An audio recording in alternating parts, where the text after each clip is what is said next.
Hey everybody, thanks so much for tuning in for episode 2 of the Age and Evolution Show. So today what I'd like to talk about is a topic that's very near and dear to my heart. And it's very simple, very subtle, yet can make a world of difference. And it's just a shift in vocabulary. And so what I want to talk with you about today is the difference between being fearless and courageous. And why is that so important? So before I get started, I do want to put a pin in that and get back to last week's video on get started where you are and get all in. So just a little FYI, these videos I'm making, I wanted to have music in the background, I wanted to have a nice background image and logo at the bottom and all kinds of cool stuff, right? So I thought I got to get that all set up before I get started on the videos. And truth be told, you wouldn't be watching this video right now if I was waiting to get all those things done.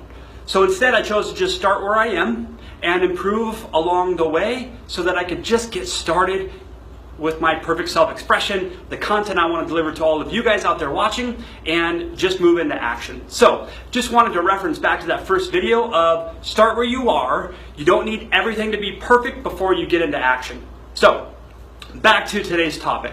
Fearless versus courageous.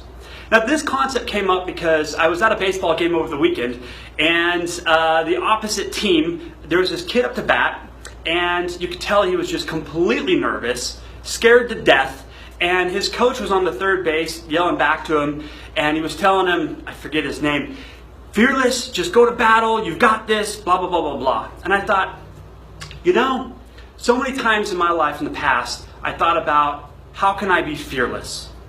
And every time that would come up, it was almost like I had to use this raw masculine force to make things happen and grind it out. And a lot of times it would work. But the problem I found is I didn't always feel like it. Whatever else was going on in my life, outside of me, in relationships and business, sometimes I wasn't motivated. Sometimes I didn't feel that overwhelming sense of masculine raw power that I could just invoke and put to work. To be fearless, to just get started. So naturally, if I wasn't able to muster that up, I wouldn't get into action. And then someone once told me, nobody is ever without fear. Like there's always something that could invoke fear within you. So it's not about being fearless. It's not about being absent of fear. I don't believe that's possible. Now again, these are just my opinions. These are just my beliefs and my truths. What I do believe though, is that everybody can be courageous. And my definition of courageous is when you feel the fear coming up, getting into action anyways. It's acting in spite of the fear. And when you're courageous, it builds a lot of things within you. From within, you develop more self-respect, more self-esteem, and more self-love. So every time you have that fear coming up, and you do it anyways, you're building that muscle. And you're creating new evidence to show yourself that you are worth it, that you are enough. And it doesn't take this raw masculine energy to make things happen in life. It just takes some courage. And it's a choice.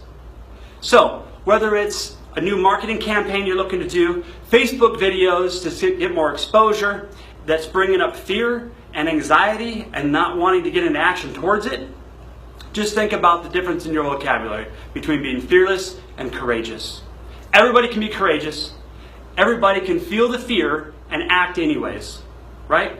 So, whatever is stopping you right now in your business, in your relationships, and in your life, take a look at it and just ask yourself, how can I feel the fear and do it anyways? How can I be courageous? Again, it can come back to your real estate business in so many different ways. Whether it's making the decision to go after listings and interviewing sellers, and being willing to be a bad listing agent before you become a great listing agent. Maybe it's open houses, maybe it's the Facebook videos, whatever it is. You've got it within you. Feel the fear and do it anyways. You'll be glad you did. So, last thing I want to leave you with, as always, pay attention to who you surround yourself with. Who do you spend the most amount of time with? Are they courageous? Or do they give in to the fears and not move into action? It's important. It's important the company you keep because we all become a product of our environment. And you get to control who and what is in your environment. So thanks so much for watching. Make it a great day. Thanks for tuning in to the Age and Evolution Show.